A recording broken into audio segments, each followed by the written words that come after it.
पहले मकर जल में था, अब जल कुंभ में है, सीमा हो गई है। नवीन विचारों के मालिक, मॉडर्निटी का कोई वर्ष है तो वो कुंभ है जी। उनमें से 3 राशियों का RSM, R वाले, S वाले, M वाले, उसमें से S राशि वाले जो नए नए प्रयोग करते हैं, नई नई चीजों की तरफ ध्यान देते हैं, जो किसी भी उम्र के अंदर अपने आप को युवा रखते हैं, वो लोग कुंभ राशि वाले होते हैं। कुंभ राशि वाले समय के साथ अपने आप को बदलाव लाने वाले, रूढ़िवादी नहीं होते, परंपरागत नहीं होते। हमारे यहां तो नहीं होता, हम तो नहीं बुलाएंगे, उसका क्या मतलब है, अरे छोड़ो यार, काम खत्म करो, जमाना बदल गया, तुम कहां बैठे हुए हो। ये जो विचारधारा है, ये कुंभ राशि वाला के। कुंभ राशि वाले वो लोग हैं जो किसी को भी मनवाने में बड़े माहिर है। जो कोई रिश्तेदार उठ जाए, छोड़ मैं बुला लूंगा, तो वो इस मामले में माहिर है। ना काउ से दोस्ती, ना काउ से बैर के सिद्धांत तो अगर लागू करता है तो कुंभ राशि वाले करते हैं। इनके साथ दिक्कत कुछ और होती है, इनको मनाना पड़ता है, सन की है, अरे उसको बुला ले, वो काम करवा देगा। हर घर में कोई ना कोई रिश्तेदार, परिवार में ऐसा आदमी होता है जो सबके काम करता है, तो वो कुंभ राशि वाला होता है। दिक्कत एक ही होती है, इनको जताना भी पड़ता है, मैं बुला के लाया था, नहीं तो ये बनती ही नहीं, मैंने कहा था इसलिए कहा हुआ, तो अपनी अपनी खूब प्रशंसा करने में माहिर। मैंने बोला था इसलिए हुआ, मैंने बोला बताया था इसलिए वहां गए, अगर मैं रास्ता नहीं बताता तो जयपुर तो जाता ही नहीं। तो ये एक तरीका होता है इनको अपने आप को एक्सप्लेन करने का। अगर कोई काम हो जाता है तो उसके बारे में कौन था वो बताते, मैं था। कुंभ राशि वालों की एक सबसे बड़ी खासियत होती है, वो रिश्तों को निभाते हैं, ढोते नहीं है। चाहे वो परिवार का हो, चाहे समाज का हो, चाहे रिश्तेदारी का हो, चाहे मित्रता का हो। बनती है तो बनाओ, नहीं बनती नहीं बनाओ। वो सहज रहते हैं रिश्तों के मामले में। उनको पूर्वाग्रह से लेकर नहीं चलते कि उसने उस वक्त में ये बोला था इसलिए ये ऐसा हो गया, अब मैं उससे ये बात नहीं करूंगा।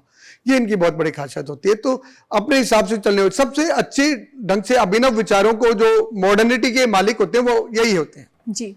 लेकिन पंडित जी, अगर कुंभ राशि में चंद्रमा का गोचर है तो ऐसी स्थिति में क्या परिवर्तन आता है इस राशि में? सबसे ज्यादा उद्दलित होते हैं, उत्तेजित होते हैं, क्योंकि सीमा हो गई है, जल कुंभ में आ गया है।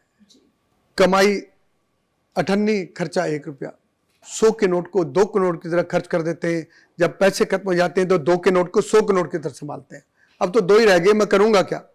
अरे जैसे 2 को संभाला, 100 को संभाल लेता तो ये दिन ही नहीं आता। तो ये अपने आवेग पर कंट्रोल नहीं कर पाते और अपने धन को, अपने रिश्तों को उस 2.5 दिन में खराब कर देते हैं। तो इसलिए ऐसे लोगों को आवेगात्मक होने से बचना चाहिए। अपनी बात को कहते वक्त शब्दों का ध्यान रखना चाहिए। अपने धन को इधर उधर नहीं करना चाहिए। शेयर मार्केट में अगर डाउनफॉल आ गया है तो उसको शांति से लेना चाहिए। ये मत सोचना चाहिए अब तो मेरे दिन खराब हो गए, अब तो गड़बड़ हो गया। तो जैसा कि पंडित जी ने बताया कि कुंभ राशि के जो जातक हैं उनको अपने जो उनका गुस्सा है उस पर कंट्रोल करना चाहिए। अगर कोई बात उनको सही नहीं लग रही है उस वक्त तो उस पर संयम से काम लेना चाहिए और सोच विमर्श करना चाहिए उस बारे में। लेकिन इसके साथ ही पंडित जी मैं चाहूंगी कि कुंभ राशि के जो जातक हैं आप उनको ये भी बताइए कि अगर कोई ऐसी कोई खास बात है जिसका उनको ध्यान रखना ही रखना है, लेकिन उसका उपाय भी क्या है ये भी बता दीजिए। कुंभ राशि का बहुत सुंदर उपाय है, कहीं नहीं जाना, कहीं नहीं कुछ करना। ऐसे लोगों को किसी लोटे में जल रखना चाहिए। वो जल रात को अपने सिराने रखना चाहिए। उसमें 2-3 चम्मच दूध डालने चाहिए। सवेरे उठकर उसको पौधों में डालना चाहिए।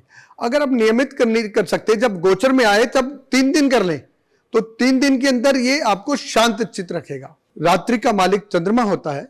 जब आप अवचेतन अवस्था में होती है तो चंद्रमा आपकी रक्षा करता है, क्योंकि सूर्य आपके दिन में होता है, रात्रि में चंद्रमा होता है। जब आप सो जाते हैं तो जब कोई उठाता है तब पता लगता है घटना घट गई। दिन में तो आपको खुद पता होता है। उस अवचेतन मन में आपके विचारों को संतुलित रखने के लिए आप अपने सिराने चंद्रमा का एक उपाय है कि एक पानी का लोटा भर के रखें, उसमें 2-3 चम्मच दूध डाल दें, सवेरे उठकर उसको पौधों में डाल दें। सहज उपाय, और आप ऐसे लगेगा जैसे फ्रेश उठे हैं। नहीं तो रात भर का जो माहौल है ना वो आपको दिन भी खराब कर देगा। तो जैसा कि पंडित जी ने आप लोगों को बताया कि कुंभ राशि के जो जातक हैं और चंद्रमा का गोचर आपकी राशि पे चल रहा है, तो ऐसे समय पे क्या होता है कि आपकी जो मानसिक स्थिति है वो थोड़ी सी बिगड़ जाती है या आप ज्यादा सोचने लगते हैं और डिप्रेस हो जाते हैं। तो ऐसे समय में रात में सोने से पहले पानी भरकर एक लोटा अपने सिराने रख लें और उसमें 2-3 बूंद दूध की डाल लें और सुबह उठकर उस लोटे का जो पानी है उसको पौधों में डाल दें। ये करके एक छोटा सा उपाय है, आपकी जो परेशानियां हैं, जो समय है, जो चंद्रमा का गोचर का जो समय है वो आराम पूर्वक गुजर जाएगा।